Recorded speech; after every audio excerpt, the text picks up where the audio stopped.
Program başlıyor. Genel izleyici kitlesi için.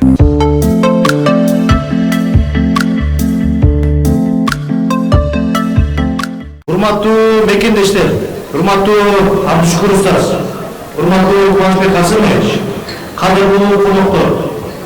Кыргыз Республикасынын Стамбул шаарындагы башкы консулдугу ыйык Рамазан айына карата Стамбул шаарында жайгашкан иштеп жана билим алып жүргөн мекендештерибизди бүгүнкү ооз ачуу иш-чарасына кош келдиңиздер демекчи.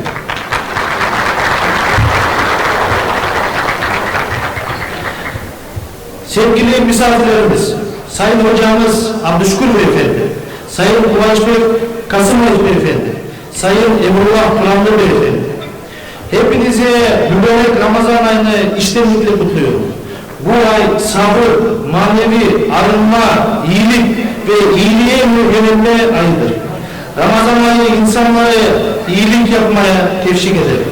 Birbirlerine destek olmalarını sağlar. Birliği güçlendirir ve kalplerimizi arındırır.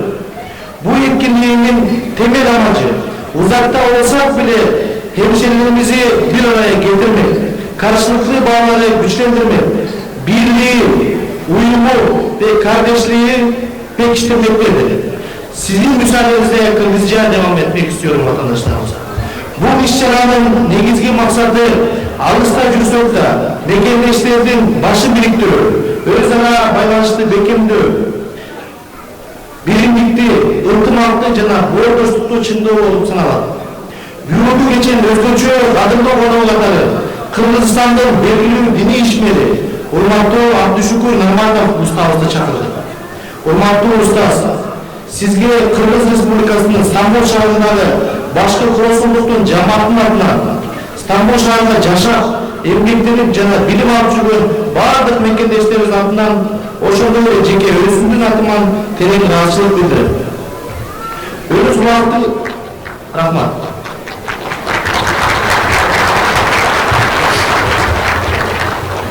Өз убактыңызды бөлүп, алыстан атайын келип, ушул ыйык айда мекендештерибизге акыл насаат айтып, руханий дем берип, чогуу болгонубуз биз үчүн чоң сыйлык жана өзгөчө кубаныч. Мындай жолугушуулар мекендештерибизге руханий жактан күч кубат берип, улуттук жана руханий баалуулуктарыбызды бекемдөөгө чоң түрткү берет деп эсептейм. Урматтуу мекендештер, чет жерде жүргөндө ынтымактын, бири-бирибизге болгон урмат сыйдын, колдоонун жана жылуу мамиленин мааниси өзгөчө чоң болот. Biz kaysi жерде жүрбөйлү, өз элибиздин жүзүн жана маданиятын ар дайым эстен чыгарбашыбыз керек. Биримдик бар жерде береке бар, ынтымак бар жерде ийгилик бар.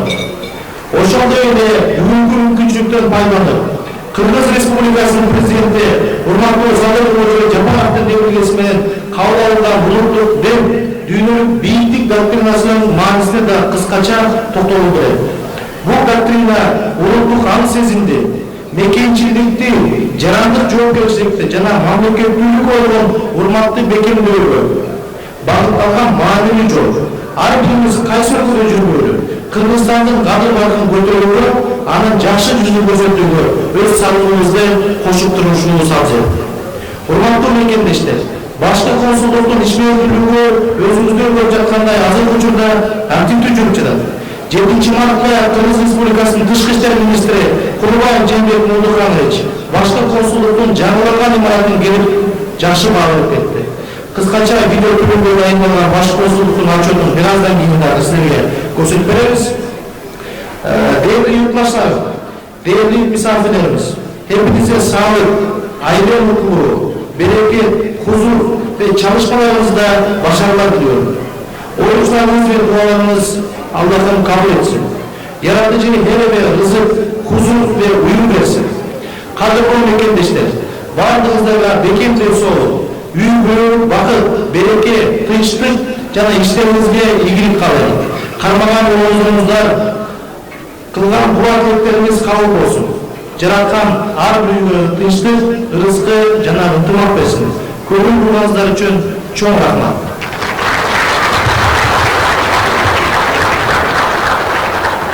Сиздердин уруксатыңыздар менен сахнабызга өзүнүн каалоосун сөзүн сүйлөө үчүн Түрк мамлекеттер уюмунун башкы катчысы Өмүралиев Кубанычбек Касымовичти чакырабыз.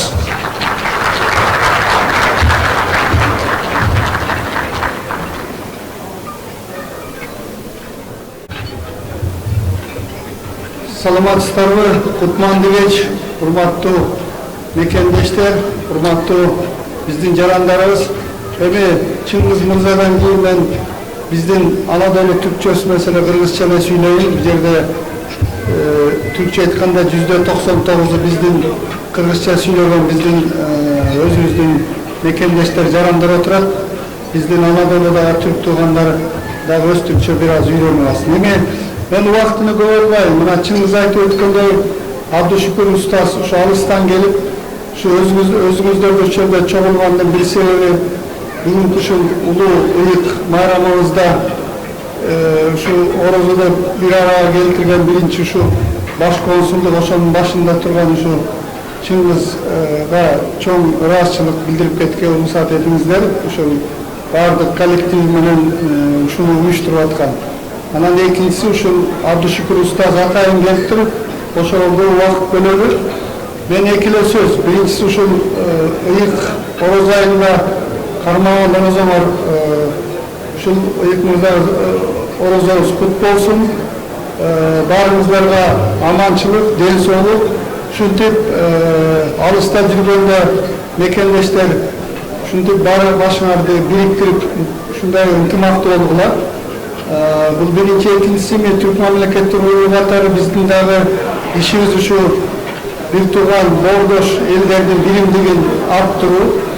Негизги максат ошол, бирок ошол негизги максатты астыга жылдыруу үчүн биздин баягы тарыхыбыз бир, маданиятыбыз бир, тилибиз бир дейбиз, динибиз. Ошондо экономиканы күчөтпөсөк, андай биримдигибиз күчөбөйт. Ошондуктан биз ошол үстүндө иштеп атабыз. Эми аны азыр өзүңүздөр шашпай биздин интернет сайтта азыр өзүңүздөргө белгилүү акыркы жылы ушул бүт ар бир түрк мамлекеттер уюмунун тилинде ошондой маалыматтар азыр бар. Бир гана англисче же түркчө эмес, баардык тилдерде бар. Ушул жерден көбүрөөк маалымат алсаңыздар болот. Эми бизде ушул маданияттан баштап билим, агартуу, илим, экономика, туризмден баштап космоско чейинки 60га жакын ар кандай механизмдик платформа бар. Ошонун арасында 40тан ашуун багыттарда иш алып барылып атат. Ошонун арасында эң маанилүү проекттер да бар. Алар менен дагы кийин таанышсаңыздар болот. Мен убактыңызды албайм. Ошон үчүн дайыр жолу баарыңыздарда ушул ыйык орозо майрамы менен куттуктап кетип уруксат этиңиздер. Экинчиси ушул майрамга түшкөн келаткан Норуз майрамыңыздар менен да куттуктап кетип уруксат этиңиздер. Бар болуңуздар, аман болуңуздар.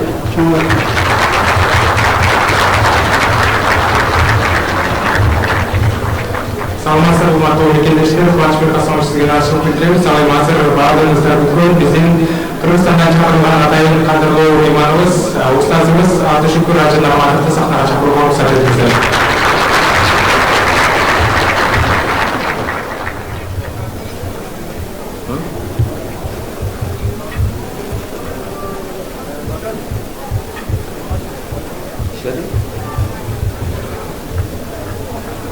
Bismillahirrahmanirrahim.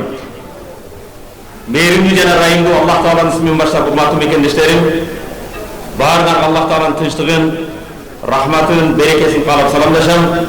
Ассаламу алейкум ва рахматуллахи ва баракат. Сөзүмдүн башында пайгамбарыбыз саллаллаху алейхи ва салlam бендеге разылык билдирбеген, эч качан Allah Taala'га разы болбойт дейт.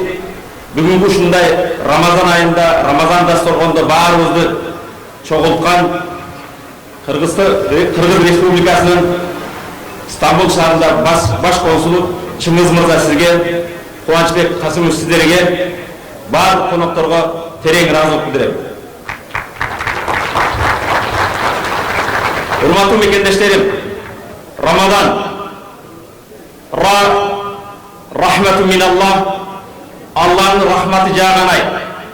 Mim mağfiratı minallah, Allah günöylörді keçire turgan ay. Daman minel cennet, beyişke kepil bolgan ay. Alif aman minennar, dozoktan aman saktay turgan ay. Nuru minallah, Allah Taala'nın nuru düşkön, keremetli Kur'an düşkön ay. Uşunday ıyık Ramazan ayında yaratkan Allah Taala uşul cemaatin her biringerge Allah Taala uzun ömür versin, bekemden soluk versin, iki dünya baktağalay versin. Yaratkan Allah Taala'dan canlar soranarım, Allah'ın uşul cemaati özünün rahmatına bölüngön, günöleri keçirilgen, bekemden solukta bolgan cemaattan kılsın. Bu ozaçardan çıkıp ajıragan kezde Allah Taala her birimizni günölerden saktalgan, şeytanın azımından saktalgan bendelerden kılsın. Allah'ın bizdi, jana bizdi uğup жатқан, bizge kızmat kılıp жатқан her birimizni hiç kaçan baktısız kılmasın. Urmatlı Müslüman bir tuğandarım. Ramazan orozu Peygamberimiz sallallahu aleyhi ve sellem Madinaga köçüp kelgenden keyin 2. hicratın 2. yılı Şaban ayında farz bolgan. Al keremetli Kur'an-ı Kerim'de Bakara suresinin 183. ayet Ya eyyühellezine amanu kutiba aleykumus-siyamu kema kutiba alellezine min qablikum la'allakum tettakun. O Allah'ın varlığına birlikte iman getirgen bendeler sizlerge orozu karmao farz boldu. Sizlerden murda ümmetlerge farz bolgan siyahtı emne üçün? La'allakum tettakun. Orozu karmak Allah Taala tıyılan nerselerden tıyılıp takvadar bolunlar üçün. Takva degenen nerse ne? Hazreti Ali'nin takva kiya havf minel celil, Allah'dan korku. Kameradan emez. Dubinkadan emez. Kudastivre'den emez. Havf minel celil Kudaydan korku. Vel amel bit tenzil, Allah'ın düşürgen şeriatına makbul. Vel kanaatu bil qalil, Allah'ın bergen az mı köp bu şo kaniyet kulu. Vel istidadu li yevmir rahil, köçe turgan kunga dayardanu. Hurmatlı Müslüman bir tuğandarım, 184. ayet Eyyamen ma'dudat. Oroza günü sanalı gana kündür. Bir kança gün burada çıdamsızlık menen kütüp attık. 18'de bolowken, 19'da bolowken de bugün oroza ayının ahırkı kündörü. Eyyamen ma'dudat, esepteli kündür. Esepteli kündür hurmatlı bir tuğandarım, 30 gün orozu 720 saat eken. 43 bin minut eken. 2,5 milyon sekund. Uşul yerde oturgan bardığımız orada kalmaganlar 720 saatin 500 saatini jumuş menen, tamak menen, joluguşuu menen, telefon menen, başka menen ötközür etkeniz. Bolgonu 220 saatimiz kalat eken. 220 saat degen söz bolgonu 9 günge dal kelet. Bugün Ramazan ayının akırkı esepleri kündörü kaldı. Uşul saatlarda hurmatlı bir tuğandarım, orozonun 3 farzı var, bar özüleriz. Birinci, tan жүргөндөн başlap gün oturganга çeyin Allah Taala'dan razılık için orozo karmayın dep niyet kılıp. İkincisi, hazır dasturgonda türdü, tattуу, adal tamaklardan özünüzdü tiyabız. Üçüncüsü, üylöngen insanlar özünün ömür joldoşu menen bolgon mamileden tıyılar. O da çanga çeyin. Buna hurmatlı Müslüman bir tuğan çınık orozu takva degen uşul tamak açtan tıyılı emez. Kelgile, orozu da gıybattan özünüzdü tiyalı. Uşak ayından tiyalı. Jaman saytqa kirgenden tiyalı. Tarazdan aldagandan tiyalı. Böldün namusunu tökkөндөн tiyalı. Jalgan sözdörдү tarkatkandan tiyalı. Bölünüp jarılgan tiyalı. Oşoňdan hurmatly Müslüman bir tuğan, mo tamak açtan tıyılı orozun en oňoy emes. İmam Gazali aytat, orozo tutkanlar 3 türlü bolot deyt. Birincisi oşol Allah Taala farz kılgan adal bolgon nerseden tıyılar, bu 90% orozo karmaşat. Ekinci, özgöçe orozo karmagan adamlar oşol tamak açtan, susunduktan, özün ayалы menen bolgon mamileden tıyılgandan sırtkary al közün de tıyat. Aran nersege karagandыкtan, kulagın tıyat. Tili menen jaman nerse süйлöbөйт, butu menen jaman jurgo baspayt. Eng jogorgu darajaga orozo al jürögü menen. Oşondan orozo tınçtıktın ayı, orozo ıntımaktın ayı, orozo kayırıldığılık ayı, orozo hurmatlı Müslüman bir tuğanın sabırdığılık ayı, orozo takvanın ayı, orozo Kur'an'dın ayı.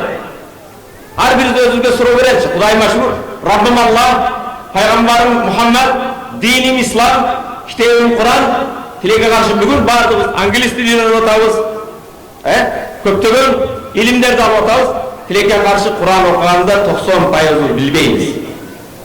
Кээде бир сыйлуу адамдан SMS келген кезде мага эмнени жазган экен, эмнени талап кылат деп жакшылап окуйбуз. Бирок бул кереметтүү Кур'ан Рамазан айы 12 айдын султаны дейт. Орозо Рамазан айы башка айлардан өзгөчө болгондугу эмнеде? Орозо айынын ичинде Кадыр түн болгон үчүн. Кадыр түн 1000 айдан жакшыраак. Кадыр түндүн өзгөчө болгондугу эмнеде? Ал кереметтүү Кур'ан түшкөн ай.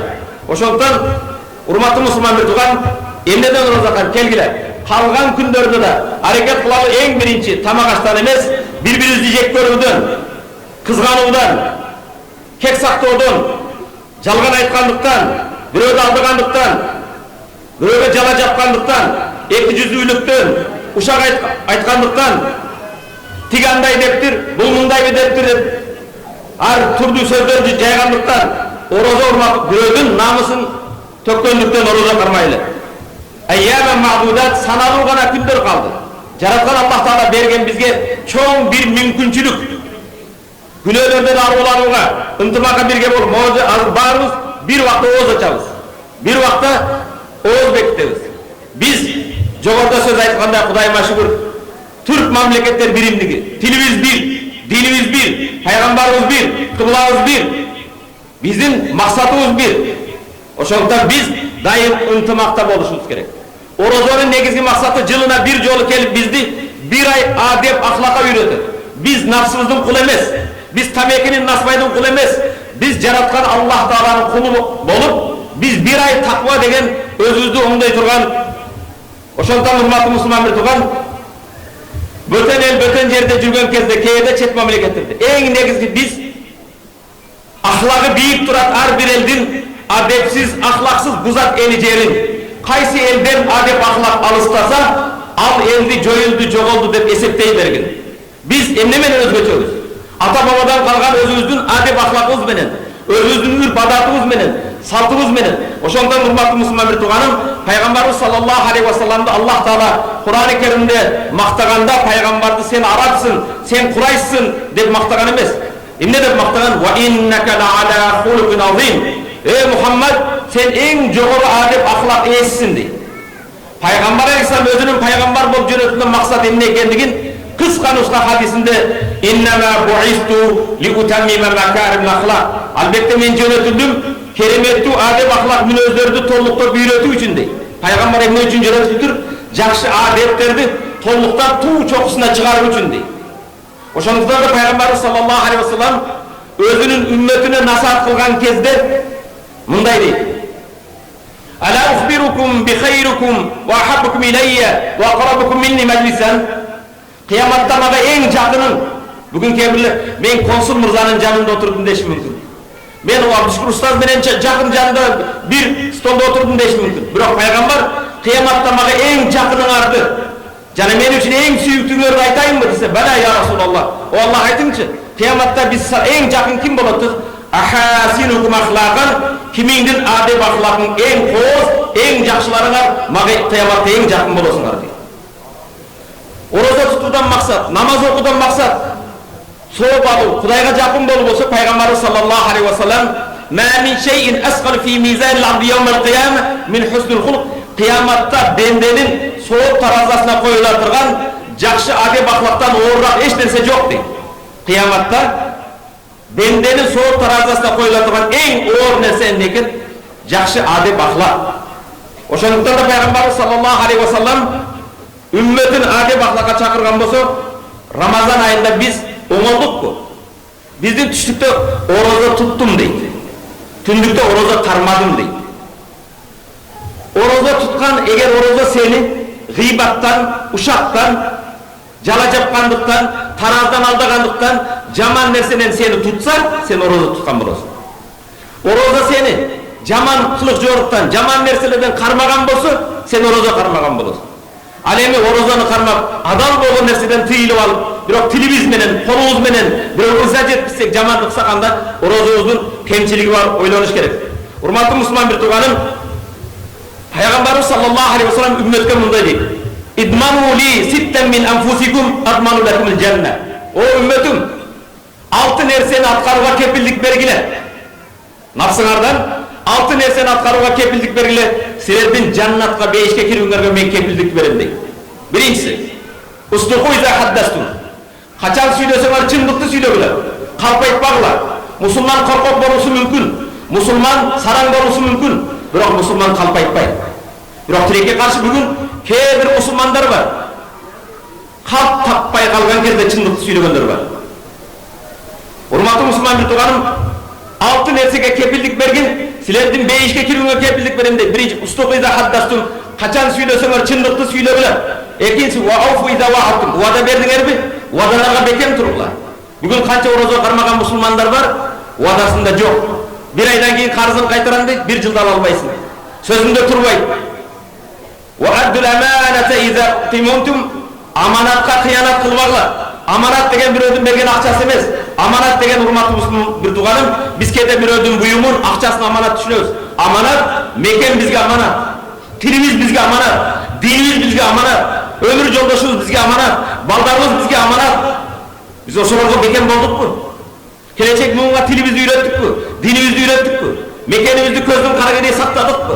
Мекен үчүн чын жылдан динден кызмат кылдыкпы? Amanat, üçüncüsü amanatga kıyanat kılbagıla. Dördüncüsü, wahfazu furujakum. Namuslu jeriңерди haramdan saktagıla. Wagabbu absarakum. Közüm bar degile her nerseni karay görme. Tirekке karşı bugün her birimizin yaşında, karnında, kolumuzda telefon var. Telefonda emneni köp görüyoruz. Kaysı saytga köp giresin?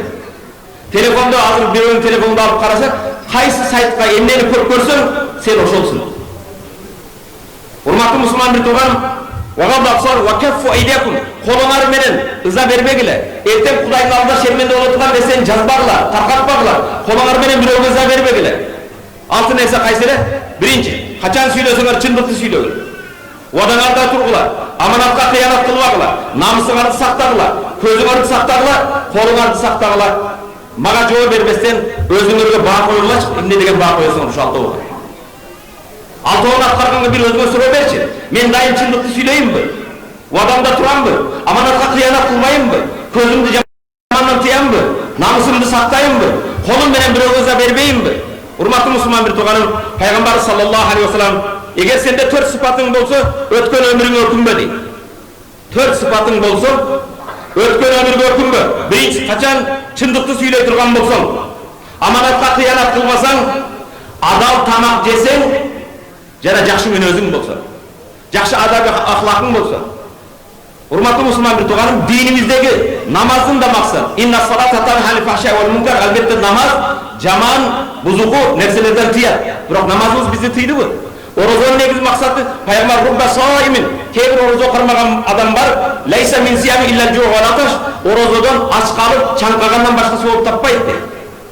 Рубба каимин, кээ бир кыямда туруп намаз окуган бар, лайса мин кыйм илля табасар, күн уйкудан калып чарчаган гана. Орозонун негизги максаты эмне экен? Бизди адеп ахлакка оңгош. Урматтуу мусулман bir тууган, пайгамбар саллаллаху алейхи вассалам дуа кылат эле. Biz her bir sözleri erkek ayol bardık kütübüge yok degende 3 жолу көрүнөбүз bir күндө. Пайгамбар күтүбүгө караганда Аллахумма кама хассанта халqi фахасин хулqi. Ey Кудайым, менин сырткы келбетимди кандай кооз кылган болсоң, менин мүнөзүмдү адеп ахлакымды ошондой кооз кыл деп дуа кылат эле. Biz бүгүн өзүбүзгө окшогон чийкеттен болгон бендеге кооз жакшы көрүнүүгө аракет кылабыз. Краскаланып, макияж башкаларды жасап, жакшы кийим кийип, бирок урматтуу мусулман пайгамбар айтат: "Инналлаха ла янзуру иля суварикум ва ла иля амваликум, бал янзуру иля кулубикум ва амаликум." Аллах силердин сүрөтүңөргө, малы мүлкүңөргө, келбетиңерге карабайт. Аллах таала силердин жүрөгүңөргө карайт. Тилекке каршы кээ бирлерибиз бир элүүгө кирген болсок, Аллах карай турган жүрөгүбүздө бир карадыкпы? Жүрөгүм мекеним, элим, жерим, диним деп согобу? Жүрөгүбүздө да бир аз көңүл бурабы урматтуу мусулман bir тууган. Сырткы келбетте оңдугон менен içki kelbetke kömül burmay koyulayım. Urmatlı Müslüman bir tuğan, keybiler din degende namaz okugandı düşünüyoruz. Oruza karmagan düşünüyoruz, Kur'an okugan düşünüyoruz, zeket bergen düşünüyoruz, acıga vargan düşünüyoruz. Ola urmatlı Müslüman bir tuğan, bol aytılgan. Menin namazım menin özüm üçün. Senin oruzun özüm üçün. Acıga varganın özüm üçün. Bergen zeketin özüm üçün. Bir urmatlı Müslüman bir tuğan, dindin negizgisi, biz başkalar menen bolgan mamilemiz oңdu. Urmatlı Müslüman bir tuğanım, şariatta iki ibadet var. El-ibade şairiye vel-ibade taamuliye. Şariat ibadetleri, şariat ibadet namaz, oruç, zekat, hac Wal ibadet ta'amuliyat. El menen bolgon mamle ibadat. Al el menen bolgon, meken menen bolgon, din menen bolgon, koşna menen bolgon, ayal menen bolgon, ömür joldoş menen bolgon, balдар menen bolgon mamilebиз. Урматтуу мусулмандар туганым, балким машинеңе Kabаны ilip koygonsun. Үйүңдө Kur'андын сүрөтү бардыр. Колуңда таспih бардыр.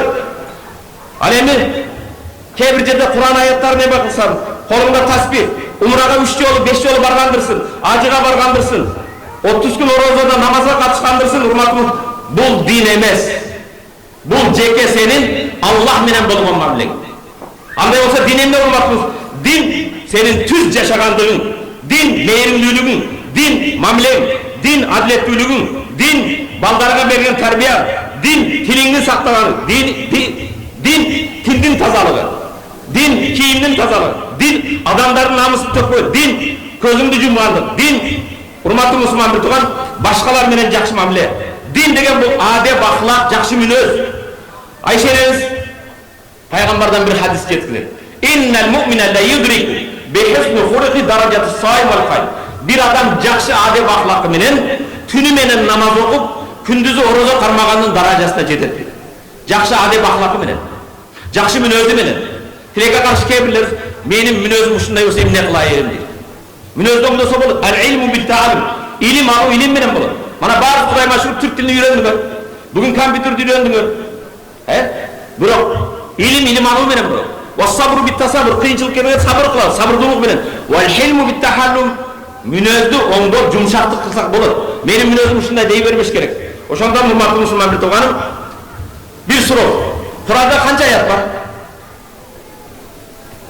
Kur'anda kança ayat var? 6236 ayat var. 6236 ayat var. Köngül bu. 6236 ayatın 130 ayatı, to есть Kur'an'ın 2% ibadetle baylanmıştır. 2% ayat bizim namaz, oruç, zekat, ibadet yönünde. Alemi 1504 ayat Kur'an'ın 24% adep, ahlak, mamile yönünde.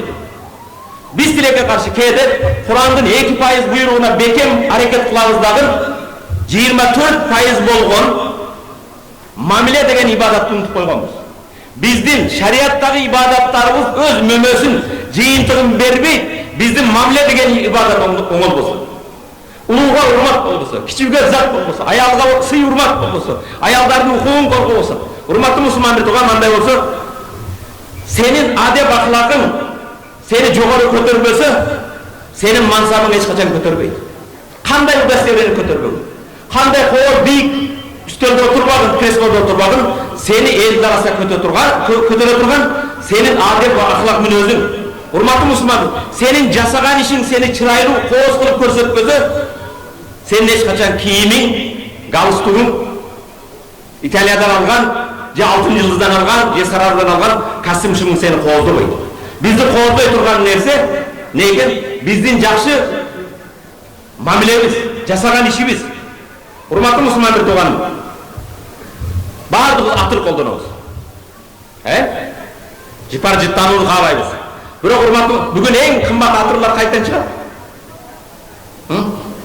Денемізге киім чекеже қолданған, ал урматтуу мұсылман бір туған киімге сүрткен, сепкен атыр емес. Ең қоғыз жипар житту атыр біздің телевизден шыққан башқаларға болған жақсы сөздеріміз. Ал башқаларға қандай сезім береміз? Оразада болсын. Rozodan sırtkarı, Ramazan ayında, Ramazandan sırtkarı en ulu ibadetlerden birisi, Allah'a jakınlar. En ulu ibadet, bireudun köngülün kötörüp, bireudun köngülün alıp. Urmattуу musulman bir tuğanım, jakşı sözler en kımbat, atırlardan da kımbat. Bu yerde daha köp ilimde жүрген jigitlerge bir kıska bir nesi aytmakçımın. Kebirler İslam dini ilimge öndöböйт, artta kalgandık deydi. Keremetli Kur'an'da birinci düşken ayat kaysa ayat. İkra, oku. Ma ana biqari, Peygamber men okudu bilbeyim deyim. Cebrail ikra, oku. Ma ana biqari. İkra bismi rabbikellezî halak. Yaratkan Allah Teala'nın atı menen oku. Keremetli Kur'an-ı Kerim'de birinci düşken 5 ayet ilimge çağırıyor. İkra ve rabbukal ekremellezî alleme bil kalem. Keremetli Allah'ın atı menen oku. Al sen menen kalemen jalgan buyurdu. Allemel insane ma lem ya'lem. İnsanı bilmegen nesele büyütken Allah'ın atı menen oku. Пайgambar 40 yaşında қараңғы имансыздық тұңғиықта қалған елді қантып жарыққа шығарар, қантып адеп ақылға шақырар дегенде Аллах бірінші жолы ушул қадір түнінде түскен аят Иқра оқы. Бүгін біз тіреке қарсы оқымай қойдық. Телефон жүктейміз. Үммет егер бірінші бұйрық оқып алсақ, қантып өнігеміз, қантып жетішеміз. Құран-ы Кәрімде 375 аят илим билимге шақырады. İlimlilerin darajası yönündeydi. Allah hel yestevillezine ya'lemune vellezine la ya'lemun. Bilgenler menen ilimli menen ilimsiz tengdir. Hel yestevil a'ma vel basir. Közü körgen menen közü körgen tengdir. İlimli közü körgen değil. Sahih Bukhari Kur'an'dan keyingi turgan ilk kitap Sahih Bukhari'de 106 hadis ilimge çakırır. Talabul ilmi faridatun ala kulli muslim ve muslime. İlim talabı her bir Müslüman erkektin, her bir Müslüman ayağının farzı. Utlubul ilmi ve Rabbi Kıtay'dan olsa da ilim alın. Al-hikmetu dâllatul mu'min eyne vecede ve huve hak biha. İman dudun en joğutkun nersesi akça dolar euro emez. İlim eken. Kaç yer olsa birinci var ilim aldı. Oşandan hurmatlı Müslüman bir tuğanım.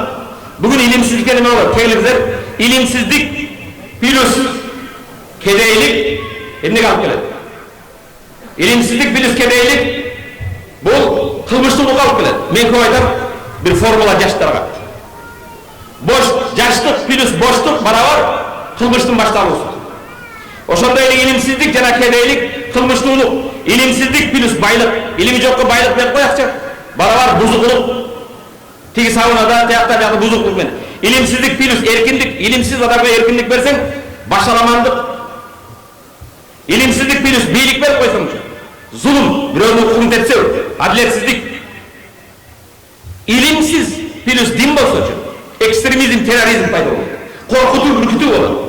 Kendinizler o şorlarda ilim koyup koyalım. İlim pilus kedeylik, haniyetlilik, ilim pilus baylık, önügü, ilim pilus erkinlik, canı açılışlar, canı birisi oylap tavu, ilim pilus beylik, adiletlilik, ilim pilus din, tüz yaşap, adep ahlakmayın yaşakandı. Kelgile hurmatlı Müslüman bir tuğanım, bu dünyada ömür öte kıska. Bardığımız ötüp biteriz, özümüzden keyin altımızda biz iz kaltıralı. Kırgızistan'a varıp 500 yıl murda kanday ataklı bay ötken desen hiç kim atını ayıp vere almaydı. Biroq men işenem. 500 yıldan keyin Kırgızistan'da atak damıtı kanday ilimde ötken, kanday yazıcı ötken, Çingiz Aytmatov, Çuvalacı, bu özünün ilimi menen esте kalır. Hurmatlı Müslüman bir tuğanım, yürekten dük dük soğukun aytıp durar. Yaşao bu sekund jana minut turar. Andıktan артыңнан bir iz kaldırgın, oşol iz ömürlü kayra ulap turar. Har bir özünüzge suro bereli. Men ötüp ketsem, артымda emne iz kaldırar. Hurmatlı Müslüman bir tuğanım, elimizge, terimizge, dinimizge kızmat kılaylı. Bugün, balkim Kadir tündür. Ramazan ayı kaysı günü bugün? 25. 25'ten 26, savcılık 27 gördü. Kadir tün. Bardığımız çıdamsız men Kadir tün tosotuz, he? 1000 aydan jakşırak. Ayşerez Peygamber'e gelip, o Allah'ın elçisi. Eğer men Kadir tünde dal kelip kalsam, Kadir tünde emne dep dua kılayım deydi. Emne dep bada kılayım deydi. Peygamber'e Ayşerez getirip, Kuli ayt, Allahümme inneke afuvun tuhibbul affa fa'fani. Allah'ım sen keçirimdüsün. Keçirgendi jakşı görösün, meni keçirgin. Allah'ım sen keçirimdüsün, keçirgendi jakşı görösün, meni keçirgin dep dua kılabız. Bugün meni toktoma turgan temama emi keldim. Hurmatlı mekendeşlerim. Temam o Ramazan 5 damgadan. Ramazan rahmatı minallah, Allah'ın rahmatı jağan, min mağfirat günelerini keçire turgan, damar ilerden 5'ke kepil bolgon. Alif amel minana dozokun amal saktay turgan, nur nuru minallah, Kur'an Allah'dan nur, Kur'an düşkön keçe, Ramazan bizdi keçirgin. Ramazan Müslüman ümmeti keçirgin. Hurmatlı Müslüman bir tuğanım, emnege keçirim soru. Bu hadiske toktol negizim tema otur. Peygamber ihtanim hamsan kabla hamsin. 5 nerseden murda 5 nerseni bağlay bil. 5'ine başına 5 nerse jetmesden murda 5 özünü kadir barkına jet. Hayataka kabla mautik. Yaşoğunda ölüm gelmesden murda bağlay bilgin. Yaşoğunda en çok aborot kıla turgan, jügürte turgan bizden kapitalımız, bunu ömrümüz. Bizden vaktimiz. Yaşoğunda ölüm gelmesden murda. Ve şebâbeke kabla haramek. Yaşta Oyta turan keyif rapalar keyif karan aksakal bir gün senden de kıyın sekelek ede. Senden kıyın jigit ede. Yaşlığındı karabastan burada bağlay bilgin. Belinde kolunda küçün var iken el için, cer için, din için, üy bilen için hizmet kılgın. Vasihateka qabla sakamit. Den soğuluğundu oğurlastan burada bağlay bilgin. Mana Türkiye'ye, Indiyaga kançalagan oğurlar var otur. Urmatlı Müslüman bir tuğan. Den soğuluğun kadir bakına jetkin. Oğurlastan burada. Wa ginaka qabla fakrik. Kolunda bar tıyın tıpırındı. Muhtaç bolboston burada bir jakşılığa işletkin. Kadir bakına jetkin. Wa faragaka qabla şugulik. Beşincisi boş vaktinde başına tüyüşük tespit. Jetpes'ten burada bağlay bilgin. Araplar aytadi as-sihhatu tajun la yaraha illal marid. Den soğuluq her birinin başыңardağı tacın var. Bирок аны ооруган адам көрөт экен. Башыңдагы тажын ден соолугу үчүн адам көрө албайт. Кудайыма шүгүр гемодиализге барбайсыңбы? Шүгүр кыл. Жасалма дем алган жоксуңбу? Киси барат мен. Кудайыма шүгүр кыл. Алхамдулилла ден соолук Аллах Тааланын берген эң чоң баалыгы. Урматтуу мусулман бир тууганым, кадыр түгө келсек, кереметтүү Кур'анда Аллах Таала айтат: "Ва ин кунтум фи райбин мимма наззална ала абдина фату би суратин мин мисли ва ду'у шухадааkum min dunillahi in kuntum sadiqin." Eğer biz bendemiz Muhammed'e düşürgön, Muhammed sallallahu aleyhi ve sellem düşürgön Kur'an'da şeklenip, Kur'an'dan ekeniga gümen kılsalar, bir ayet bir süre yazıp görülür, Kur'an'a okşar. Ve du'u şuhadakum min dunillahi. Allah Teala'dan başka işengen barlarını çağırgılar. In kuntum sadiqin, Kur'an Kudaydık emes degen sözüngörde çinçil bolsaňar, bir süre ceza albaysыңар deydi. Agar misalı şu İnna enzelnahu fi leylatul qadr ve ma adraka ma leylatul qadr. Leylatul qadr hayrun min alf shahr. Tenazzalul melaiketu ruhu fiha bi izni rabbihim min kulli amr. Selamun hiye hatta matla'al fajr. Kadr keçesi jönde sürenin adı Kadr. Ne için Kadr? En Kadr barkı keçe. En kadrlı peygamberge Kur'an çıkın. En kadrlı kitap çıkın. En kadrlı şaharda 5 ayetten turar.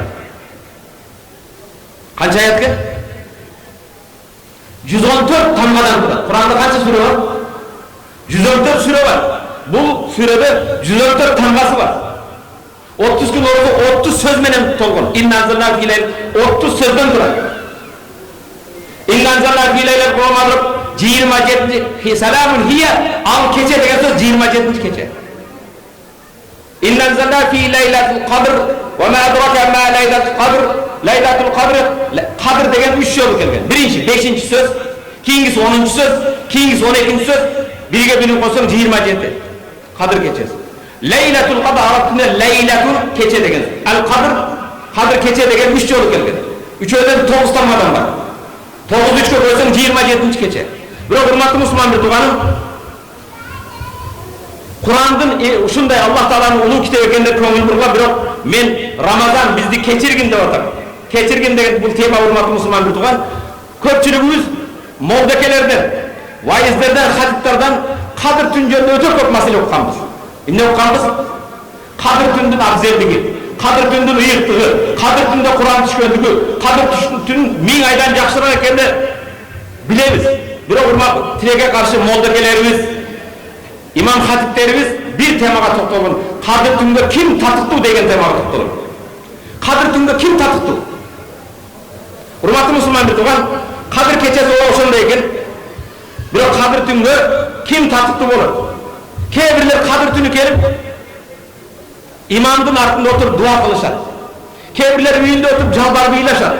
Kebirler 30 gün imamdın ardında Kadir tünü küşer. Biroq hurmatly musulman, Kadir tünde Cenab-ı Duan aytır. Allahümme inneke afuvun tuhibbul afwa fa'fu anni. Allah'ım beni keçirgin, sen keçirgendi jakşı görörsün. Beni keçirgin deydi. Biroq hurmatly musulman oşa imamdın ardında kelgen, tünü menen uktubay Kadir tün toskon kebir erkekler ayağına kol kötörgön. Ayağının göz yaşına kızgan. Ayağına zulüm kılgan. Kebir imamdın ardında kelip iyilap dua kılganlar hurmatly musulman bir tuğanım. Ayağı men ajraşıp baldarına nafaka vermezden, aliment vermezden kaçıp yürüyenler var. Sen Kadir tünde Kuday Taala'nın duası açtan burada baldarının kiyim keçesi menen kamsız kıl. Baldarının ilim bilim menen kamsız kıl. Kitapları menen kamsız kıl. Baldarının senin balanın batırını kötörüp жүрөң.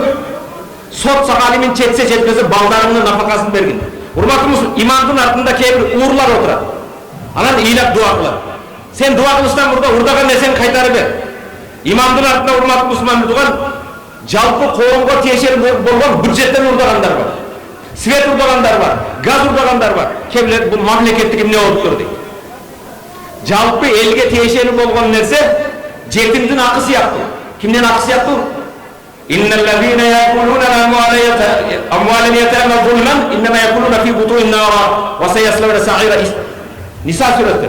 Жетимдин акын туура эмес жолдор менен зулум менен жегендер курсагына дозоктун отун жепти. Алардын бара турган жери дозок дейт. Мен өзүмдүн мүлкүмдү коргоймун. Ар бириз өзүбүздүн жеке мүлкүбүздү коргойбуз. Бирок жалпы коомдук ал жетимдин акы сыяктуу күнөө болот. Бирок имамдын артында урматтуу мусулман туган мына эртең кадыр түн тособуз. Кадыр түн тоскондор арасында калпычылар, жалганчылар отурат. Кадыр түн тоскондордун артында кээ бир бирөөлөргө жалган жала жапкандар бар. Кадыр түн тоскон адамдардын арасында урматтуу мусулман туган мошенниктер бар. Жалганчылар бар. Бирөөнүн намысын төккөндөр бар. Андай болсо, биз кадыр түн тосуудан мурда өзүбүзгө отчет берели. Анан Аллахым, сен кечиримдүүсүн, мени кечиргин десем мурда, Аллах Таала сен бенде болуп намаз окубай калган болсоң, орозо тутпай калган болсоң, Аллах өзүнүн акын кечирет. Ал мейиримдүү, Ар-Рахман, Ар-Рахим, Ал-Гафур. Ал кечиримдүү зат. Ат-Тавваб, тобаны кабыл кылууч. Бирок бенденин хакын кечирбейт. Сен кадыр түндө Кудай Тааладан кечирим сурастан мурда урматтуу мусулман туганым, урдаган буюмуңду кайтарып бер. Балдарыңдан кабар алган. Ошондуктан урматтуу мусулман туган, ахсаахуллах ва насух. Аллах алардын күнөөсүн эсептеп койгон, бенде унутуп койгон. Келгиле. Бүгүн кадыр түндөн мурда урматтуу мусулман туганым, бири-бирибизди кечирели. Пайгамбар саллаллаху алейхи ва саллям ар дүйшөмбү, ар пайшемби күнү бейиштин эшиктери ачылат.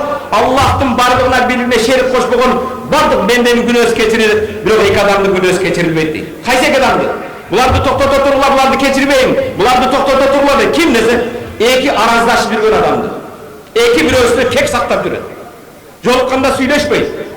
Араздашып жүргөн адам. Ошондон урматтуу мусулман туганым, биз кадыр түн тосуудан мурда бири-бирибизден кечирим сурайлы. Бендерин акы болсо кайтарып берели. Динибиз урматтуу мусулман, пайгамбар саллаллаху алейхи ва саллям бир аялдын мышыкты камап коюп, мышыктын жемин бербей, тамагын бербей, ачкалыктан өлтүргөн аялдын дозокко киргенин айтат. Bir erkek yolda bırakıp çankap kıynanıp kudukka düşüp suyu içip çıksa kuduktun aylanasında kuduktun mındığılığında tilin sürtkön itti görüp tayra düşüp but giyimine su at çıkıp itti su karan adam cennetka kirdi. Dinimiz canavarda uşunday köngül bursa. Bugün biz keyde özümüzün jakınlarga köngül burbaydık. Adam zatıga jakşı kılmay koyduk. Hurmatlı Müslüman bir tugan Zalkar жазуучубуз Markum Çıngiz Aytmatov adam balası için en kıyın ne oldu? Gün sayın adam oldu. Allah bizi adam kılıp yarattı. Bugün adamlar kosmosta uçup otar. Dengiz bastığında süzüp otar. Жердин бетинде адам болуп жашай албай калдык кээде. Жердин бетинде улуу урмат бул, кичүүдүү зат бул. Аялдарды сыйлап, балдарга иман ислам тарбиясын берип келгиле. Адам баласы эң кыйын күн сайын адам болуп экен. Bir tamaşa çındığa жараша bir angem aytan esigerde kalat da. Araplarda en jaman hakaret til degendik ittin balası deydi. Bizde evde olsa ineden alıp başlaydı. Araplarda ittin balası degen öte namuslap ketedi. Arapstanda yaşagan it en eldi bölüp jargan, eldin buzuku, alkaşı, en jaman adam it devergende it namusla kelip turda Tokoyga men atımды özgörtüm Arıstan, şef men atımды özgörtüp koyun depti. Men moğollar karşı yaşay alбай kaldım. Bizim Batkentlikler kanday adam dese, kürekle turbagan adam deydi. Kürek alırlık veresin mi bilirsen? Bu kürekle turbagan adam deydi. Bunu men madde kıl, oşanda kürekle turbagan adamdı it deydi aralda. İttin balası deydi. İt Arıstan'a gelip atımды özgörtüp koyun dese bir şartı vardı. Birok sen itsin, ittin balasın, it koydan kalasın. Yok men it bolgum kelmeydi. Emine olmayız. En jaman adamdım, men atım men nakarattılar, men başka at koydum. Anda egzamden ötsem atımды özgörtüm. Egzamnemde, o koydum bir saniyetini alıp bargında, ertemenen men kelsem, oşoga tiybesen, jegen bolmosun, sen atımды özgörtüm. İt koydum bir saniyetini alıp gelip, ittigi karmap ayakı basatken, bir basat özgö joluk deydi. Arıstan meni jiyberdi de, bırak karap koysam eşterisi olup ötüp, kyak karap ötüp, kyak karap, ittigi karmap şinekeye kat, jegisi gelet. Arıstan meni жебе dedi. Бирок жыттап койсо мен не болот дейт. Келип бираз жыттап итти кармап шилекке калып тияка басып өзгө жол дейт. Арстан мени жебе dedi. Бирок тилимди тийгизип бир даамын көрүп койсом кандай болот экен. Тилин тийгизгенден кийин шилекке калып чыгабай ит болсо мен не болот? Ушунча ит жеп коет. Этти жеп коет. Этти жеп коет, анан эртең менен арстан келип, "О, иттин баласы не болду десе?" Койругун дүбүнө кусуп жерди карайт. Мен айтпадымбы? Сен итсиң, иттин баласы ит койдон каласың. Мен айтайын деген болсо, биз адамбыз. Аллах Таала мага караба, муну жыттаба, муну жебе, муну ичпе деген. Эгер биз да Кудай Тааланын жебе деген жесек, ичпе деген ичсек, сүйлөбө деген сүйлөсөк, урлук кылсак, зулум кылсак, биз иттен эмне айырмабыз болот? Ошон үчүн биздин Залкар мархум жазуучубуз адам баласы эң кыйын күн сайын адам болуу. Урматтуу мусулман биртуганым, Рамазан айы бизди, жылда бир жолу келип бизди адамдыкка тарбия кыла турган ай. Келиңиздер, урматтуу мусулман биртуганым, Пайгамбар саллаллаху алейхи ва саллам айманатка ушундай көңүл бур десе.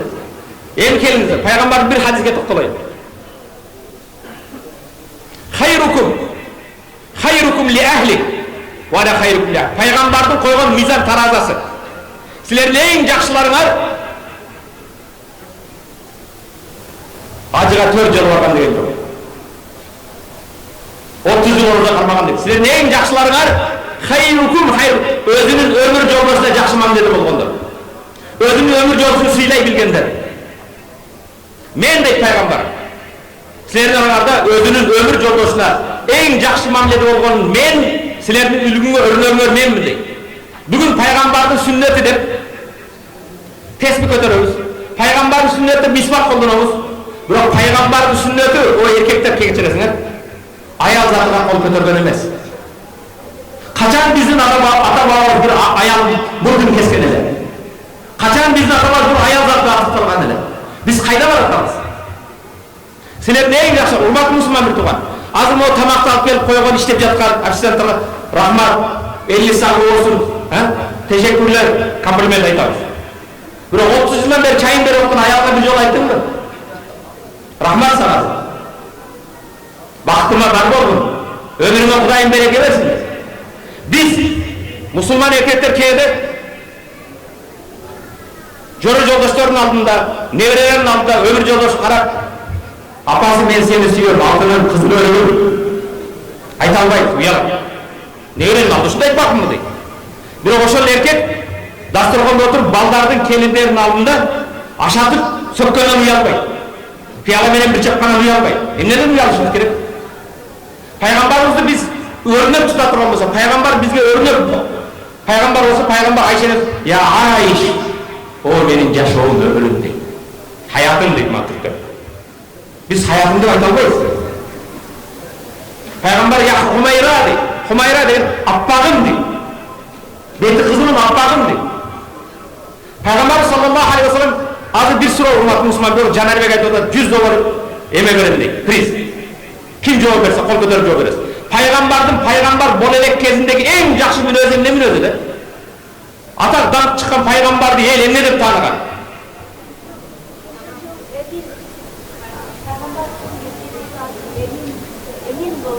Bir, экинчи. As-Sadiq al-Amin. Берип коесуз. О, кардаш. Sadiq al-Amin. Пайгамбар эле, пайгамбар боло элек кезде 35 жашында Каабаны бузуп кайра оңдоп жатат. Кара ташты өз ордуна коер кезде уруулар талашып кетет. Биз коебуз. Кайсы уруу эгер кара ташты койсо, ошолор эң чоң авторитеттүү болуп калат. Кадыр бартуу болот. Уруулар талашып кылычтар кылыдан чыгайын деген кезде көңүл бурулат. Сиздин призиңиз.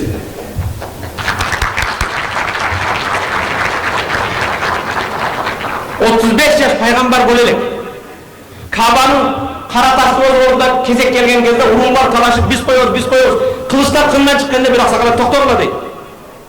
Каабанын өз ордуна коюу дейт. Азыр эшиктен биринчи ким кирсе, ошо кирген адамдын өкүмүнө баш ийебиз дейт.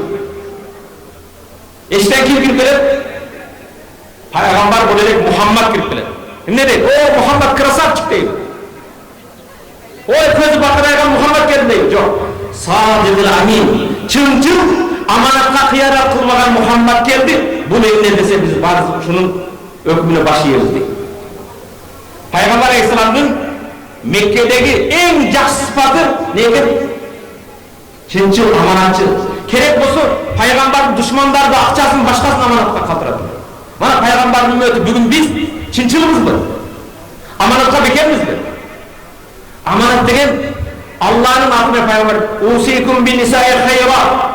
Ayallarga menin жақсы wasiyatımды kabul alыңlar. Fa innakum o erkekler haqatumun bi amanillah. Allah'ın amanatı menen aldыңlar ayallar. Wa ahlabtum furujahum bi kalimatillah. Ayalların namusun Allah'ın sözü menen ado kıldыңlar. Hayrattan berген melek emas. 18-20 жаштача көзүнүн карайындай багып чоңойтуп сага бергенден кийин сен Аллах Тааланы Аллах Кур'ан дейт: "Ва ахазна минкум мисакан гализа" себебин эң катуу вадан алдык дейт. Вада деген депутаттын баягы конституция коюп берген сөз эмес.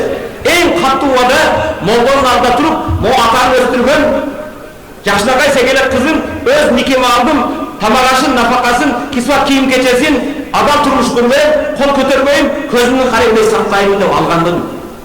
Мен көп еркектер айтып, азыр кол көрбөйлү, кимдин жан досу бар? Мен жан досум бар дейт да. Кемдир айтат, менин кыяматтык досум бар дейт. Кандай? Ошо сенин жан досуң, кыяматтык досуң, сенин носкиңди бир жолу жууп бербейт. Сенин жан досуң, сенин ким экениңди эң жакшы билген сенин өмүр жолдошуң. Биз кече таксовать эткен адам клиентке барып эшигин ачып берет, жүгүн көтөрүшөт. Бул бизнес. Чоңдор бирөө келгенде жакшы мамиле кыласың, бул бизнес. Бирок сенин ким экениңди үйүңдө аялың билет. Аялың кандай мамиле десең. Урматтуу мусулман бир туугандарым, кечиресиңер. Мен могу Рамазанда айтканым, биз Аллах Тааладан Кудайым мени кечиргин, сен кечиримдүүсүн дештен мурда кээде аялыбыздын көз жашы агызып койгон болсо, мен эмне үчүн бул темага токтоп, үй бүлөнүн бекемдүүлүгү, мамлекеттин бекемдүүлүгү, үй бүлөнүн бактылуулугу, мамлекеттин бактылуулугу, үй бүлөнүн тыркырагандыгы, үй бүлөнүн бузулгандыгы, мамлекет келечек муундун бузулгандыгы. Бул айтайын деген бизде бүгүн тилекке каршы 5 жаш кыз үйлөнсө, жигиттер 1 жылга жетпей ажырашат. 7 жигит менен моундай той кылып 300-500 адам чакырып көчүрүп келет да 1 жыл өтпөстөн көзүнөн жаш эмес, жүрөгүнөн кан агызып жоолу деп айдап атат. Үйүнө кайтарып атат. Кыз акыркы жолу келген үйүнү карап, жүрөгүнөн кан агып ыйлап, барганда атанын эл караган жүзү жер карайт. Эненин эл караган жүзү жер карайт. Байкелер эме болот. Урматтуу мусулман бир тууганым, үй бүлөдө ажырашуу деген нерсе көбөйүп атат. Келгиле, эсиңиздин баардыгы этегиңизди жыйнап, үй бүлөнүн бекемдүүлүгү. Силерге бүгүн Рамазанда бир ибадат бар. Орозо деген ибадат бар экен, а? Намаз деген ибадат бар. Үй бүлөнү сактоо деген ибадат бар. Карындаштарым, үй бүлөнү семьяңды сактап Кудайга кулчулук ибадат кылгын. О жигит бир тууганым, үй бүлөнү бекем кармап, үй бүлөнү сактап, Аллага жакын ибадат кылгын. Үй бүлөнү сактоо деген ибадат бар. Тилекке каршы биз бүгүн үй бүлө деген институт өтө начарлап кетти. Талкаланып баратабыз. Айылдарда эсептелүү гана кээ-бир ажырашпайт эле. Бүгүн бизде ажырашкан өтө көп. Кээде Россияда башкада молдекелерге келген суроолордун 99% семейный вопрос бар. Ажырашуу маселеси. Калган тайыша. Ал деле менин да 5 кызым бар. 2 уулум бар. 2 кызымды чыгарган. Урматтуу мусулман бит бар. Көзүмдүн карайындай алып бештеп багып чоңойткон бирөөгө берип атасың. Келгиле урматтуу бир туугандар. Могу жерде азыр бир кыска бир нерсени айтып берейин. Мага бир жигиттин келген окуясы. Балким силерге сабак болот. Азамжон деген жигит келди. Устазым, мен окуямды элге жолукканда бир айтып коюңчу. Элдерге бир сабак болсун дейт. Азамжон 93-94 жылдары дейт. Атам менен апам арзыбаган нерсеге ажырашып кетти дейт. Мен 5-6 жаштамын, кичинекей иним 2 жашта 3кө баратат дейт. Апам кичинекей инимди алып кетти, мен атам менен калдым. Атам Россияга үйлөнүп кетти, апам турмушка чыгып Россияга кетти. Мен чоң энемдин колунда тирүү жетим калдым. Айылдар бар мени жетим азам дейт. О, жетим азам деп шырдыңдайт. Мен де кээде балдар сыяктуу эркелегим келет, атамдын мойнуна асылгым келет. Мектептен бирөө күтсө дейм, жок. Azam жетім деп мен айында тирүү жетім аткаргандым. Bir gün en talada kızılca болған talada ойлап жатсақ, біреудің тайтасы жүгілесімен келді, мен де чурқа барып мінейін десем, азан сен басып бара берген деп небересін машинеге салып кетіп қалдым. Жетіп менше ыйладым. Атам қайда деймін? Мен емдеге мындай болдым деп. Ең негізгісі урматтуу bir туғаным bir күн қошнауыз дейді, менің досымның атасы құшағына көтеріп bir арбуз көтеріп келді. Арбуз жегім келіп, чурқап, досымның үйіне андан мұрда кіріп алдым. Сөріп отырып арбузды екі бөлгенде қып-қызыл арбуз жейін десем үйдің иесі мені жетіреді. Аздан бірақ ойлап тұрғым, досырғана шығады деп мені үйден шығарып қойды.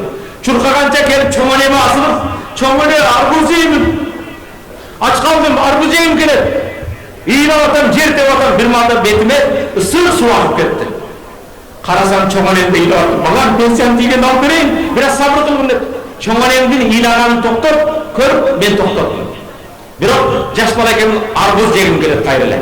Ақырын шығып барып қошынан үйді, қороды қарасам, ечағаны жеп, чақаға таштап қойып тұрған. Ұстаз білесіз бе? Кейбір тістемеген жерден қызыл-қызыл қалып кетеді дейді. Алып деп жарым чақа ошо қалған қызыл арбуздарды ап-апақай болғанша жеп, бірінші жол жасы болған ең татты арбуз ошонды жедім дейді. Біреудің үйінде таштарын көчок жедім дейді. Айында bir өлім жетім болса мен үшін майрам. Чоңонем дейді, бір нәрсе көтеріп келеді, biraz ет көтеріп келеді. Болмаса ертеменен 2 қашық болса да талқан салады, кешінде 3 қашық, кешінде 5 қашық шундай дейді. Ұстаз, мен ата-енем тірі тұрып, мен ушундай жетім қиналдым дейді. 28-лерге кіргенде үйлері бір ұл бір қызы болды. 22 жыл мұрда жоғалтқан апамды келе жатып Дордойда көріп қалдым дейді. Дордойда пирожка сатып, биляш сатып, чай беріп, кофе беріп іштеп жатқан екен. Жанына келіп құшақтап, апамның бір жолығын жыттап төлем 22 жылдан бері. Апама чурқа бар, апаке деп мойныға асылғым келеді дейді. Бірақ атамдың чоңонемді сені таштап кетті андай деп, апамды жамандаған сөздер дейді. Жақындатқан жоқ дейді. Ақыры шу шешімге келді. Жанынан өтеу мені танып баса, жолығын емес, өзін жыттап бір еркелейді, апажан деп. Жанына келгенімде біреуге су құйып, біреуге клетка қызмат қылып мені көрмей қалды.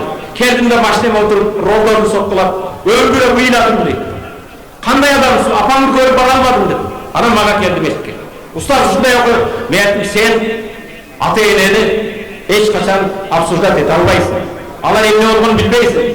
Сени 9 ай курсагында, 2 жыл кучагында, өмүр бою жүрөгүмдө көтөрүп туруп, эртең менен бардым. Атам эгер ага барсаң, мен сени балам дебеймин. Атаң айта берет, эч нерсе болбойт. Бардым. Түнү мен уктай алган жокмун дейт.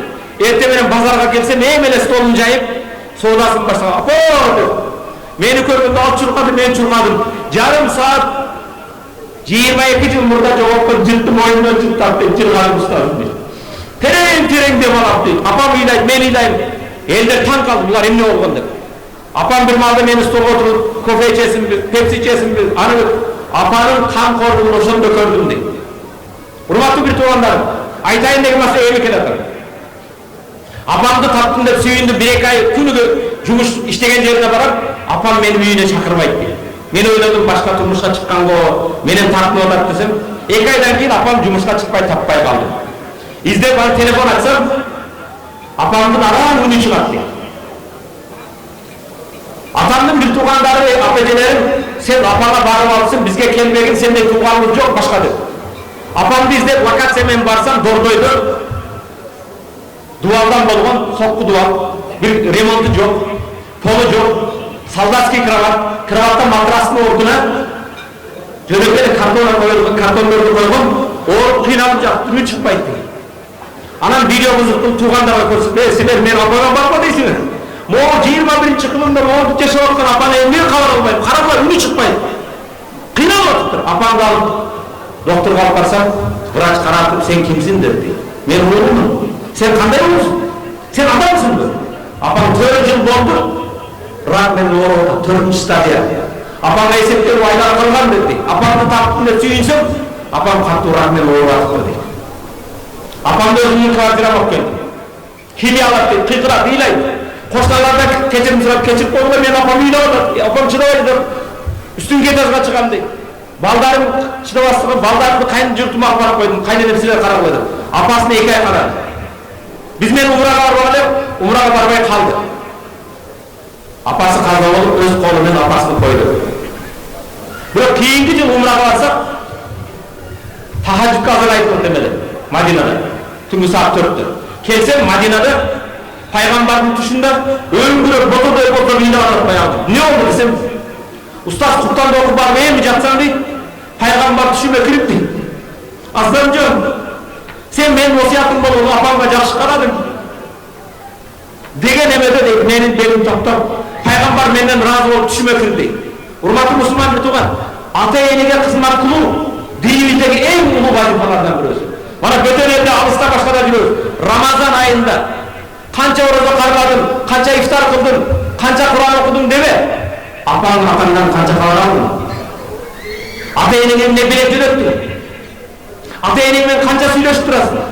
Tek karşı kebirlerimiz bir gana bayramda orozayıp kurmanayıp cep olmasın tuğulgan gününde bir telefon çalarız. Hurmatlı Müslüman tutulan ata-enemiz Ramazan siyahtı bizim değişke olan eşigimiz. Ulu durmaklı'nın en ata-enemiz. Belindeki kolunda güç. Bugün bardığımız uşul yerde oturuşuna жетişimizге sebep olgun bizim ata-enelerimiz. Hurmatlı Müslüman tutulan Kadir keçesinde tosolu, biroq Kadir keçesinde bizge жетişpegen nerse ne? Xuday Taala'dan keçirim sorulduğum murda birbirimizi keçireli. La yahillu li muslimin an yahjura fawqa salat. Bendesin Müslümanlar 3 günden artık arazdaşı bolboy. 3 gün tarın. Biroq 3 günden kim birinci salam aytsa ошол Allah'a suyuktу bende. Hurmatlı Müslüman bir tuğanım, Xudayım meni Kadir tünde günömdü keçir deşten burada. Kebirler kafa kılgamız, başka kılgamız keçirim surap koyar hurmatlı Müslüman bir tuğanım. Bugün Moğol Oğuz-Açar. Hurmatlı uçunuz burada. Sizge çoğun rahmet. Moğol Oğuz-Açar bugün jürökten kek saktoo, körül bastık, kızganış degen nerseler julup jürögüzge iman ornata turgan keche. Kelgile iman daşalı. Kelgile bir tuğan bolalı. Kelgile birbirimizni keçireli. Hazır bir tamaktın damını körüştüm burada. Peygamber sallallahu aleyhi ve sellem Kur'an'da mınday deyip وَنَزَعْنَا مَا فِي صُدُورٍ مِنْ غِلٍّ اِخْوَانًا عَلَى سُرُرٍ مُتَقَابِلٍ Jannatta kirgen adamlardan Allah'ın sizlerin bağırlarına değişini astı. Anladınız. Xudayım bağırlarına değişke kimi nasip etsin. Sizlerin katarında biz de girelim. Biroq değişke kirgende Allah bilir. وَنَزَعْنَا مَا فِي صُدُورٍ مِنْ غِلٍّ Allah'ın jüröklerden kek saktoo degen sezimdi julup sanaldık Allah. İhvan ala surun mutakabilin. Bugün bana söyledi, stolda birbirimizi görüp seni oturarız. Maşallah, çınınız inim oturar, Caner Bey oturar, falançı bayka gelip durdu. İhvan ala surun, jannatta bir tuğanlar birbirini görüp stolda suyunu oturattı. Şimdi Allah'ın jürökünde kek saktoo kör almastık degen sezimdi yok değil. Kimden jürökünde kek saktoo kör almastık kızganış degen sezim bolbosa Allah Teala adamga Beyişteki bir cırgalçılık bu dünyada verip koydu. Beyişteki sezimlik bu dünyada tatlıladı. Emin etsek mi hurmatlı Müslüman bir doğan? Allah'ın cennetine girdik de inşallah. Beyişke girdin daha sana kampanyan bol жүргөн, je sana atandaş bol жүргөн. Maaşım şutta girmem turmay oldu. Kızganıp tutsam beyiş bolop. Kim mağda kim turmay koştagan ne var? Beyişte kızganış yok. Anda olsa hurmatımız kelgile. Beyişke kirmesinden burada beyişte jırgalып yaşayın desek, klastaşına, atandaşına, koşunana, alsınına kızganma. Kek saktoo degen sen julup salgın. Hurmatlı Müslüman bir tuğanım, Paygambardın Madinaga kelgende en жақсы sıfatını kim bilir? Biriz desem kolda dururken. Paygambarga kelgendeki Madinadagi Paygambardın en iki sıfatı Mekke'de Sadıkul Amin. Madina'da kaçın? Madina'da sıfatı kim? Yani Peygamber gelgende boy uzun Peygamber, sakal uzun Peygamber degen yok mu? Çinçil amanat koy Peygamber geldi. Madina'da Peygamber en жақсы sıfatı Cebrul Havat. Adamların kömülün götürür, kömülün alır. Neyken? Peygamber sallallahu aleyhi ve sellem adamların kömülün alır. Ne vakit kaldı? Kaça kaldı? Hurmatlı Müslüman bir tuğanım, biröydün baktırılığı senin baktırını alıp koyuyor. Biröydün bayıganı senin akçanını alıp koyuyor. Biröydün den soluğu senin den soluğundan alıp koyuyor. Biröydün iyigiligi sen igилигиң тосуп болбойт. Ошондуктан урматтуу мусулман туган пайгамбар ушул хадиси менен sözümde ayaklayın. La yu'min ahadukum hatta yuhibba li akhihi ma yuhibbu li nafsihi. Sizlerden biröөгөр da imanlar толук болбойт. Өзүңөр да жакшы көргөн нерсени өзгөгө да жакшы көрмөйүнчө. Sözümдүн акырында жараткан Аллах Таала жалбарып, дуа кылам.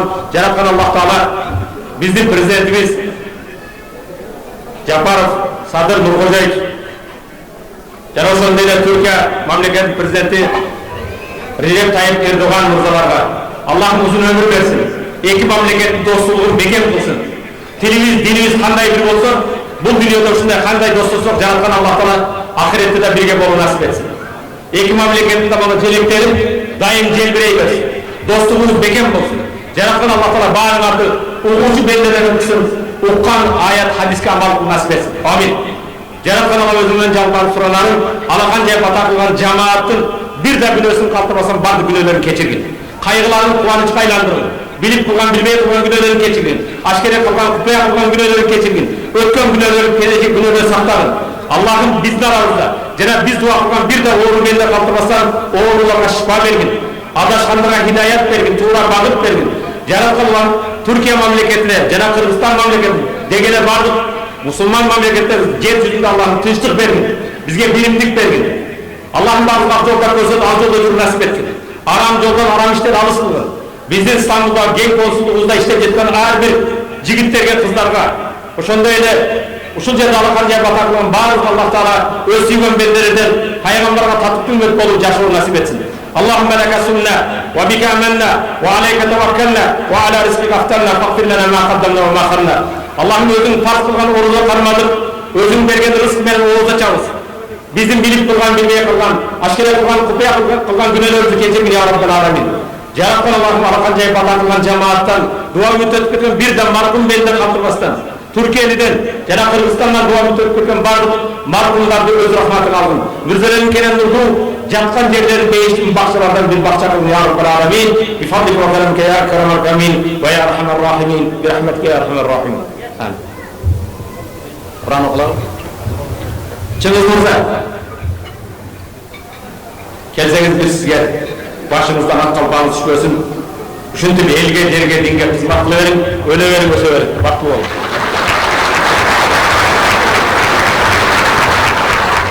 Bu men özüm kalemime tanınıp bolğan adam adebi. Adam özün adep ahlak men adam. Şu Çıngiz Mırzaga belek kılıp koyun.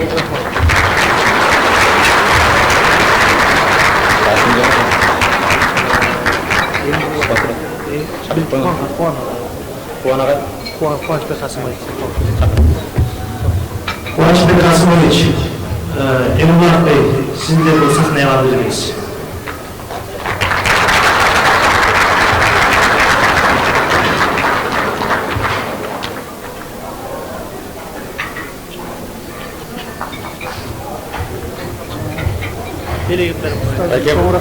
Ben özüm sevim, adam adebi.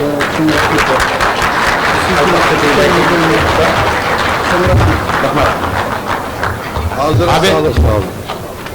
Muhteşem. Bizi sokuduk. Bizi bıraktık.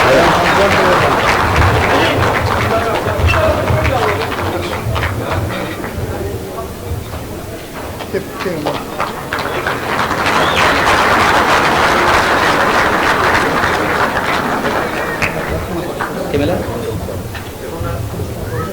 Kimeler demiş? Pardon? Ne?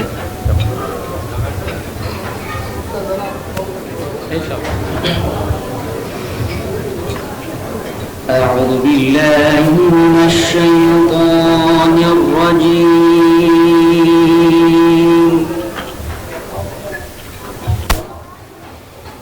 بسم الله الرحمن الرحيم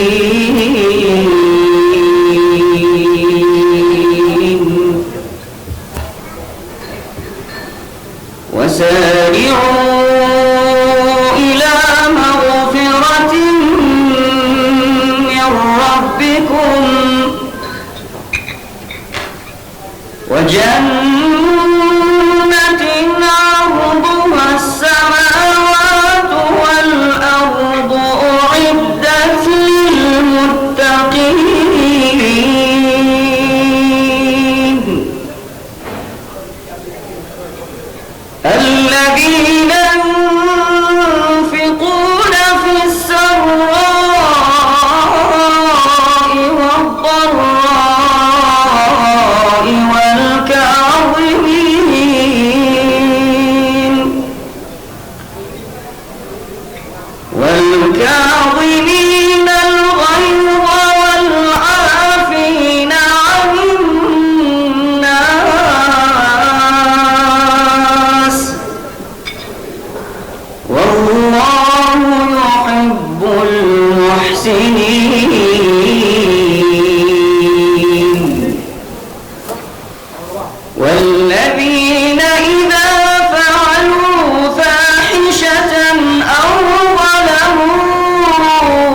Değerli Ülke Postası takipçileri, şu anda Kırgızistan Başkonsolosumuz Cengiz Bey ile beraberiz. Bu akşam bir iftar programı düzenlediler. Bayağı bir kalabalıktı Cengiz Bey. Türkiye için bu konuda neler söylemek istersiniz? Burada en önemlisi bu yapıldığı etkinlik, iftar. Burada her bir insanın hizmeti, her bir başkanın talimatı, her bir ustanın yaptığı pişisi, her şey tabii Allah rızası için. Ben bu fırsattan faydalanarak bütün takipçilerinizi Ramazan ayıyla tebriklerimi kutlamak istiyorum. Bu etkinlik ben umarım ki buradaki giren her ayağı buraya diyen her bizim vatandaşlarımız için çok büyük bir etkinlik oldu. Tabii ki bu etkinliğin büyük ana amacı Kırgızistan'dan buraya gelen ve vaazını bize ileten bizim sayın hocamız. Ve umarım bu etkinlik çok faydalı oldu. Burada 600 kişilik bir etkinlik oldu. Aynı zamanda ben bu fırsattan faydalanarak Taş Yapı şirketine şükranlarımı ifade etmek istiyorum. Buradaki bize çok desteğini sağlayabildi ve biz aynı zamanda da Taş Yapı'nın faaliyetini de görebildik. Aynı zamanda da size de geldiğiniz için teşekkür ederim ve bütün takipçilerinizi bu ayla kutlamak istiyorum. Çok teşekkür ediyoruz. Bu arada yöresel ürünleriniz, yemekleriniz çok güzeldi, çok muhteşemdi. Biz de tatma fırsatı bulduk. Dolayısıyla da Afiyet bu olsun. kadar zengin mutfağı Türkiye'de nasıl yaptılar? Burada ben aynı zamanda belirtmek isterim ki İstanbul'da 2 tane Kırgız restoranımız var. İkisine de davet ediyorum sizi ve bütün takipçilerinizi. İnşallah oraya gelip de bu tatlarına bakma imkanınız olur. Birincisi Bişkek kafesi, bir de Narın kafesi, Kırgız lokantaları. Bütün bu lezzetleri o kafelerde biz yaptırdık, buraya getirdik. Semt olarak nerede bu kafeler Cengiz Bey? Onu da seyircilerimize en az aktaralım. Tabii onu ben size istiyorum. Değerli seyircilerimiz videonun altına biz adresleri yazacağız. Çünkü yanlış bir adres vermiş olmayayım. Birisi Bişkek kafesi, birisi Narın kafesi. Teşekkür Hepinizi ederiz. bekleriz. Çok teşekkür ediyoruz. Allah razı olsun. Sağ olun, var olun. Tekrardan devam Allah etmenizi razı olsun. diliyorum. Teşekkür Sağ olun. ederim.